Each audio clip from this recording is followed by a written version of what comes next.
Сайн байцгаана уу? Руна ТV суугатаа тавтай морилцгаано уу?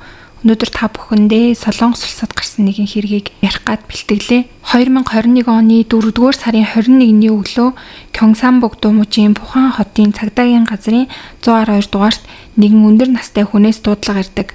Хүн хэлэхдээ өглөө сэртэл охин маань нас орчихсан байна. Оршуулга хийхийн тулд цагдаа ирж шалгах ёстой гэсэн гэж хэлдэг. Түүний хоолойг сонсоход 60 гаруй эсвэл 70 гаруй насны эмэгтэй охиныхоо өвхлийг хэлж буй хоолой нь маш тайван сонсогдож байсан. Тиймээс цагдаа нар ч гэсэндээ гинтийн нас баралт биш магадгүй хууч өвчтэй хүн байж байгаад гэртээ өнгөрсөн бололтой гэж таамагладаг. Тайлбар болгон хэлэхэд хүн эмнэлэгт биш гэртээ эсвэл гадаа нас орсон тохиолдолд заавал цагдаагийн шалгалт ордог журамтай. Энэ нь гэмт хэргийн шинж байгаа эсхийг бүрэн үгүйсгэхийн тулд юм. Тиймээс газар дээр нь шалгалт хийн, заримдаа с ิจ гтэй нөхцөл байдал үүсэх юм бол улсын шүүх шинжилгээний задланч хийдэг. Гэмт хэргийн ямар ч шинжгүй гэж үзсний дараа л цогцыг шилжүүлэх зөвшөөрөл гардаг бөгөөд түүгээр нас орсны бүртгэл оршуулгын ажиллагааг хийдэг. Ямартай ч тэр өдөр дуудлага авсан цагдаа нар магадгүй гэмт хэрэг биш байх гэсэн бодолтойгоор очтгоосон. Орон сууцанд очиход 77 настай эмэгтэй түүний 78 настай нөхөр тэднийг угтаж авдаг. Харин нас орсон хүн нь тэдний 45 настай охин байсан. Охин ойролцоогоор 8 жилийн өмнө буюу 2013 оноос хойш эцэг эхтэйгээ хамт амьдарч байсан. Мөн 5 настай түүний охин бас хамт аав ээж хоёртой амьдарч байсан. Өөрөөр хэлбэл тэр гэр эхнэр нөхөр хоёр болоод түүний охин бас түүний охиных нь охин гээд нийтдээ 4 хүн хамтдаа амьдарч байсан гэсэн үг. Цагдаа нар болсон явдлын талаар асуухад эхнэр нөхөр хоёр өглөө юу болсон тухай ярьж өгдөг.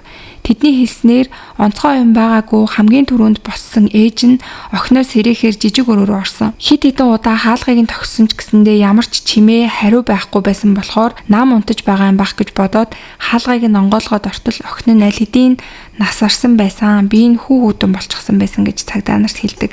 Ингээд сандарсан ээж нь шууд оршуулгын газар руу уцтаж яаж оршуулах талаар асуусан гэж хэлж байгаа. Гэтэл энэ яриаг сонссон оршуулгын ажилтнанд ямар нэгэн эвгүй мэдрэмж төрсөн. Учир нь гэр бүлийн хүн гинт нас орсон бол хамгийн түрүүнд цагдаа эсвэл түргэн тусламж руу залгах нь ердийн зүйл. Гэтэл энэ хүн яг л хүлээж байсан юм шиг оршуулгын газар руу шууд уцсан. Энэ нь нэлээ эвгүй санагдсан. Ингээд оршуулгын ажилтан цагдаагийн шалгалтгүй бол болохгүй гэж хэлээд яаралтай цагдаа руу мэдэгдэхийг зөвлөдөг.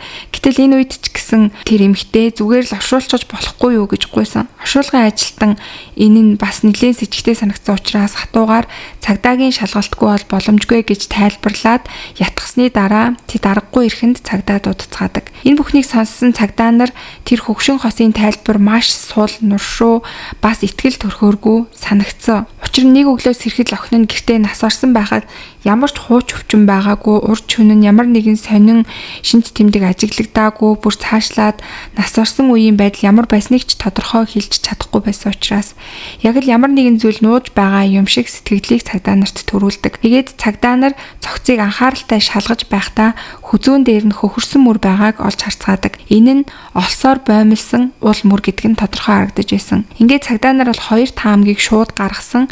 Нэгдүгээрт амиа алдсан эмэгтэй өөрөө амь насаа игүүтгсэн байж магадгүй. Хэрв тийм бол өглөөс ирээд үүнийг мэдсэн хөгшин эцэг эх хоёр нь хамт амьдардаг бага ач охиндоо энэ тухай хэлхийг хүсээгүй учраас худлаа ярьсан байж магадгүй. Эсвэл энэ хүн амны хэрэг байж болно. Өөрөөр хэлбэл эцэг эх нь охиныхоо хүзүүг боомлж амь насыг нь хөнөөгөөд нуухыг оролцсон байж магадгүй гэсэн хоёр таамгийг гаргадаг. Гэхдээ үүнийг яаж ялгах вэ гэвэл шархны хэлбрээр нь цагдаа нар бол ялгадаг. Ер нь хүн өөрөө амиа хорлсон тохиолдолд эрүүний доороос чих рүү татсан юм шиг V хэлбэрийн хөх мөр гардаг. Харин бусдад боомлуулж нас орсон бол хин нэгэн ард талаас нь хүчтэй татсан байдаг учраас шулуун хэлбэрийн мөр үлддэг байна. Цагдаа нар амь насаа алдсан эмэгтэйн шархыг наривчлан үзэхэд хоёр дахь хэлбэртэй илүү ойр байсан. Өөрөөр хэлбэл энэ бол бусдад боомлуулсан өөрийн амийг игүүтгсэн хэрэг бишээ гэж харагдчихсан. Ингээд цагдаа нар эхнэр нөхөр хоёрыг бол хүчтэй шахаж байцаалтыг авч эхэлдэг. Эхэндээ бол тэд юу яриад байгаа юм бэ гэж ярьж байснаа эцэст нь цагдаа нарын шахалтанд автан үннээ ярьж эхэлдэг. Тэд хэлэхдээ цагдаа бидэнд өөр арга байгаагүй юм аа. Тэр жаахан ач охиноо хамгаалахын тулд тэгсэн юм ярьдаг. Тэдний ярьж өгсөн түүх бол үнэхээр гонигтай байсан. 40 гарсан охин нь үнэндээ хүнд хэлбэрийн өвчтөй байсан. Тэр нь хүн шатны шизофрен гэдэг өвчин байсан. Тархины мэдээлэл боловсруулах үйл явц алдагдсанаар ийм өвчтөе хүмүүс бодит ба бодит бусыг ялгахад бэрхшээлтэй болж эхэлдэг.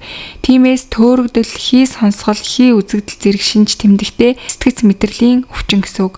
Үүгээр зогсохгүй нийгмийн харилцаанд тасарч амьдрах хүсэл чадвар нь буурдаг. Ингэж охиных нь байдал аажмаар дордож байгааг харсаар эхнэр нөхөр хоёр охиныхоо оронд ач охиноо өсгөж байсан байгаа. Харин охиных нь аав бол яг хаана байдг нь тодорхойгүй, ямар хүн байдг нь ч тодорхойгүй гэж тэр хоёр ярьсан. Хожим өвөө эмээ хоёр нь нас барсны дараа энэ охиноо яах вүлээ гэдэг дээр бол тэд маш их санаа зовж исэн гэж хэлж байгаа. Гэхдээ тэр хоёр бол хоёр охиныхоо төлөө маш хичээж зүтгэж асарж исэн. Гэвч шизофренийн шинж тэмдэг нь юусоо сайжрахгүй лээсэн. Харин ч цаг өнгөрөх тусам охин нь аюултай үйлдэлүүд, улам ноцтой янз бүрийн тэмцүүлсүүдийг улам илүү хийж эхэлсэн. Хүчээр эмнэлэг твтүүлэх талаар хоёр ч удаа бодож үзсэн боловч хуулиараа тухайн хүний өөрийнх нь зөвшөөрлөх хэрэгтэй тул энэ нь боломжгүй байсан. Охин нь ээж аав хоёр намайг өвчтөе хүн шиг үзээд эмнэлэг твтүүлэх гэдэг ингээд ширүүн эсэргүүцчихсэн учраас түүнийг бол хүчээр эмнэлэгт хэвтүүлэх ямарч боломжгүй. Тийм учраас гэртээ бол хамтдаа амьдарсаар л байсан ба. Ингээд настай эхнэр нөхөр хоёр чин сэтгэлээсээ охиноо асарч байсан ч гэсэндээ охиных нь төрөмгийн байдал өдөр ирэх тусам нэмэгцээр л байсан. Нэг өдөр бүр хүн ална гэж хашгирсаар хутга барин гэрээсээ гүйж гарсан. Аав нь араас нь очиж арай хийн охиноо барьж аван гэртээ оруулж ирсэн байгаа. Хэд хоногийн дараа дахиад яг ижилхэн үйлдэл давтагдсан. Ингээд өндөр настай эцэг их хоёр бол маш их айдас шаналлд автаж эхэлцгээсэн. Бид ийм өндөр настай энэ 40 гарсан охиноо хэдий хүртэл бит хоёр ингэж тогтоон барьж чадах вүлээ дээ. Бидний хүчтийнхээ улам муудаж байна гэж тэр хоёр ярилцгаасан. Тэр хоёрын хамгийн их айж байсан зүйл нь болохоор өөрсдөө нас барсны дараах байдал нэсэн. Охин маань өөрийнхөө охиныг гэмтээж мэднэ гэсэн бодол тэднийг маш их зоож исэн. Үнэн дээр яг тэр үед ч гэсэндээ охин нь хэрвээ аав ээж хоёрлогоо ч юм уу охин руугаа дайрах юм бол тэр хоёрын хувьд бол хоёлаа нийлээд ч түүнийг тогтоож чадхааргүй байсан гэдэг нь бол ойлгомжтой. Аав ээж хоёр нь аль хэдийн 70 гарчихсан. Охин нь бол 40 гарч исэн эмэгтэй байсан. Ингээд бүтэн нэг жилийн турш зовж шаналсны эцэст тэд хоорондоо ярилцаад шийдвэрийг гаргасан байгаа. Тэр нь ядаж охиныхоо охиныг хамгаалахын тулд өөрсдийнхөө охины амь насыг хөнөөх нь бол зөв юм байна гэсэн шийдвэрийг гаргасан гэж байгаа. Ийм бодол төрсний дараа ч гэсэндээ тэд бүтэн нэг жилийг бодон эргэлзэж өнгөрөөсөн гэж байгаа. Мэдээж бол энэ нь амар шийдвэр байгаагүй. Ингээд удаан эргэлзсэний эцэст хэрэг болохоос нэг сарын өмнө тэд нарийн төлөвлөгөөгөө боловсруулж эхэлсэн гэж байгаа. Охин нь хамгийн хамгаалалтгүй байдаг үеийн хизээвэ гэд ярилцсан чинь усанд орсны дараах мөчөөсөн. Үсээ хатаахын тулд тэр толгоогоо доош нь болгож суудаг. Тэр үед нь л бит хоёр охиныгоо дийлж чадах юм байна гэж ярилцсан байгаа. Мөн үүгээр зогсохгүй цогцыг хаана аваачиж нуух вэ гэдэг газраа хүртэл тэр хоёр урдчилж ярилцсан. Гэрийнхэн ойролцоо нэг сүмийн арт талд хоосон талбай байдаг. Тэгээ тэрийгээр болохоор хүн ховор явдаг. Бас охин маань нас орсон хойноо амар тайван байгаасай гэж бодсондоо сүмийн арт талын хашаанд охиноо аваачиж болъё гэж ярилцсан байгаа. Хэрэг болохын өмнөх өдөр тэд аль хэдийн хурц жотуугаар нүхээ ухаад бэлтчихсэн байсан. Мөн цогцыг зөөхөд хэрэглэх хоёр том шуудаа, хоёр мод, зүг нь боох ос гих мэтчлэн зүйлсүүдээ бол бэлдсэн байсан. Мөн хин юу хийхээ ч гэсэн тэр хоёр хоорондоо ярилцсан. Нөхөр нь охиноо боон, эхнэр нь цогцыг нь зөөхөд туслана гэж тохиролцсон байгаа. Ингээд 2021 оны 4-р сарын 20-ны өдрийн 12 цагийн үед охин юу ч мэдлгүй угаалгын өрөө рүү ордог. Хаалга хаагдмагц настай эхнэр нөхөр хоёр хүндхэн сэтгэлээр өөрсдийнхөө төлөвсөн мөчийг хүлээж эхэлсэн. Чимээгүйхэн олсоо бэлдээд угаалгын өрөөний хаалганы өмнө зогсон охиноо хүлээцгээсэн. Тэгээд хэдэн минутын дараа шүршүүрт орж дуусаад гарч ирэх мөчтөн нөхөр нь артлаас нь олсоор охиноо боон 10 гаруй минут тэмцэлцсэний дараа охиныхоо амь насыг хөнөөсөн. Тэд төлөвлөгөөний дагуу охиноо хөнөөсний дараа шууд цогцыг зөөх гэж оролцсон. Гэвч тэр цаг нь бол өдөр байсан болохоор 70 гаруй настай хоёр хүн өдрийн цагаар цогцос зөөнө гэдэг нь бол боломжгүй байсан. Дээрээс нь нэмээд удалгүй охин нь ч гэсэндээ цэцэрлэгээсээ ирэх цаг нь болчихсон байсан. Эцэст нь тэд яаран сандран цогцыг түр том өрөөндөө нуугаад юу ч болоогүй юм шиг жирийн амьдралаа үргэлжлүүлэн охиноо цэцэрлэгээс нь аваад оройн хоолыг нь бэлдэж өгөөд охиноо унтуулсан байгаа. Ингээ шөнийн 12 цаг болж хөд унтсны дараа цогцны хоёр талд мод тавьж олсоор чанга боогоод дээр доороос нь шуудаа өглөж түр зур дамнуурах шиг юм хийсэн. Тэгээд хоёр талаас нь өргөх гэж оролцсон ч 70 гарсан хоёр хүнд бол энэ хитрхи хүнд байсан. Дээрээс нь нөгөө модонд хугарч тэдний нууцаар охиноо сүмийн ард аваачиж булах гэсэн төлөвлөгөө бол бүр мөсөн нурсан байгаа. Эцэст нь тэд цогцыг буцааж жижиг өрөөнд оруулаад гэрээсээ гаргаж чадахгүй юм байна гэдгээ мэдрээд өглөө болохыг хүлээгээд өглөө боломогц тэд оршуулгын газар руу уцсан байгаа. Мэдээж оршуулгын газрын хүн бол шууд охиныг нь авч явах боломжгүй, цагдаагийнхан заавал ирж шалгалт хийх хэрэгтэй байсан учраас ийхүү тэдний хэрэг нь ол илэрсэн байгаа. Ингээд охиныг хамгаалахын тулд хамгийн аюултай хүн гэж ботсон охиноо устгахаас өөр аргагүй болсон юм а гэж хэлээд тэр хоёр бол хэрэгээ хүлээсэн байгаа.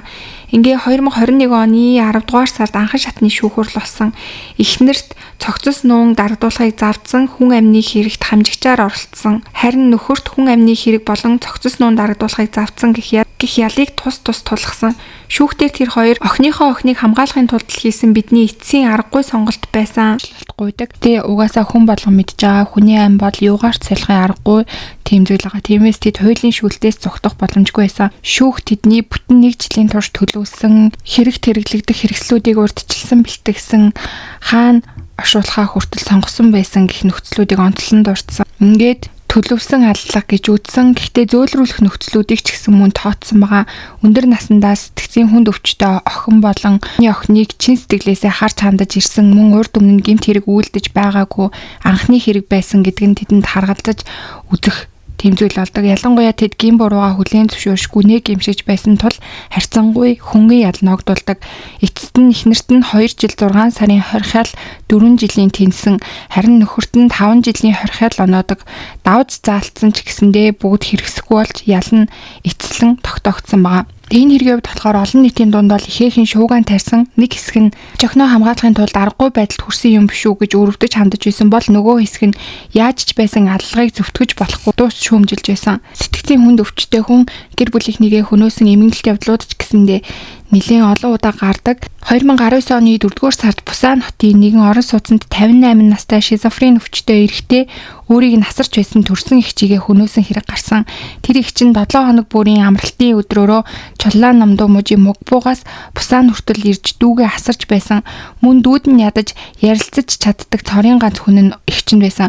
Гэвч тэр их халамжийнхүү аимшигтай төгсгөлөөр хариулагдаж дууссан. Ийм эмгэнэлт явдлууд Солонгост гарсан тохиолдол нэлээд их байдаг. Өвчтөй болон тэдний ар гэрт зориулсан дэмжлэг нь улсаас бол нэлээд хангалтгүй байдаг гэж хүмүүс үздэг. Зарим сэтгцийн эмнэлгүүд хүртэл шизофрен өвчтөй хүмүүсийг хэвтүүлэн эмчлэхээс зайлсхийд. Өөрөөр хэлбэл нийгмийн хамгааллын маш том тийм хоосон орон зай байгаа. Гэхдээ үүнээс сэргийлэхийн тулд шизофрен өвчтөй хүмүүс зориулсан урт хугацааны эмчилгээний тогтолцоо мөн асаргаа халамжийн бодис системийг нийгмийн түвшинд заавал шинжлэх шаардлагатай гэж ард иргэд бол улсаасаа хүсэж байгаа тийм хүсэлтүүдийг маш их сүүлийн үед гаргаж байгаа. За тэгээд өнөөдрийн та бүхэнд бэлтгэж хүргэсэн хэрэг бол маш эмгэнэлтэй, харамсалтай ийм хэрэг байлаа. Тэгээд та бүхэн бас юу гэж бодож ийн, өөрт төрж байгаа сэтгэлүүдээ комент хэсэгт хуваалцаарай. За тэгээд өнөөдөр ч гэсэндээ миний бэлдсэн дугаарыг сонссон та бүхэндээ маш их баярлалаа. Удахгүй эргээд дараагийнхаа дугаараар уулзцгаая.